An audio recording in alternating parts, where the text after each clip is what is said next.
The icy November wind clawed at Officer Jacob Manning's cheeks as he made his routine patrol through the sleepy streets of Northbridge.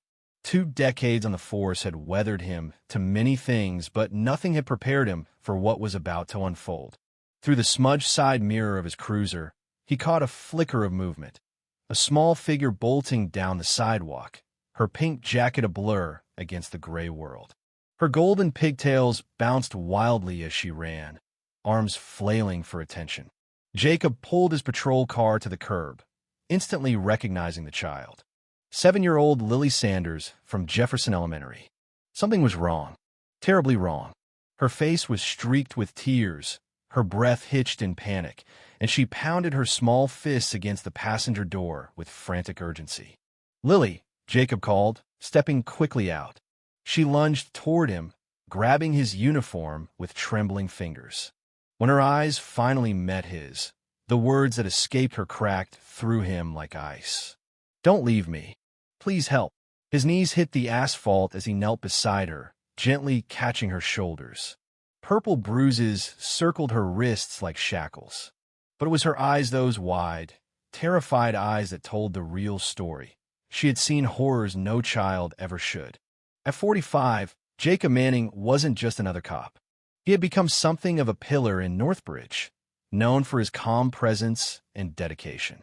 But beneath that steady surface lived a man still fractured. 2 years earlier, leukemia had stolen his only daughter, Haley. The grief had unraveled his marriage and left him navigating life through duty and silence. His precinct knew him as the officer who took child cases to heart. Perhaps too much. Some whispered that his emotions got in the way. Others saw the pain in his eyes and the fire in his resolve. Lily Sanders had once been known for her bubbly laughter and her whimsical paintings. Her second-grade teacher, Mrs. Hartley, used to pin her rainbow-colored artwork across the classroom walls. But in recent months, Lily had grown silent. Her drawings grew dark. Figures with twisted limbs, looming shadows, and a woman always labeled Mommy with sad eyes. Her classmates no longer saw the eager hand shooting into the air during story time. Instead, Lily sat alone, sleeves pulled down even on hot days, flinching at loud sounds, and scribbling into a tattered sketchbook no one else ever saw. Jacob guided Lily into the patrol car and wrapped his jacket around her. She clung to it like a lifeline, her small frame trembling. He radioed dispatch and asked for CPS to meet him at the station, specifically requesting veteran agent Michelle Reyes. The urgency in his voice was enough. Within minutes, wheels were in motion. At the station, Jacob led Lily into the children's interview room, a place painted in soft pastels, cushioned with bean bags and teddy bears. He knelt to her eye level, offering a steaming cup of hot cocoa. She nodded silently, her gaze drifting to a photo on the wall of Jacob and his late daughter. "My mommy had a blue dress like that," she said softly, pointing to the woman in the picture. It was the first thing she'd said voluntarily. Jacob kept his distance, but stayed beside her. "I bet she looked beautiful in it." Lily's lip quivered. "Daddy says she's never coming back. Says she left us 'cause she didn't love us." Michelle Reyes arrived shortly after and took over with practiced warmth. Her gentle voice coaxed more out of Lily than anyone had managed in months. Slowly, the pieces came together. "Sometimes I have to stay in my room for being bad," Lily whispered. When asked what counted as bad, her answers were chilling. Asking about Mommy, drawing Mommy, making noise when Daddy has a headache.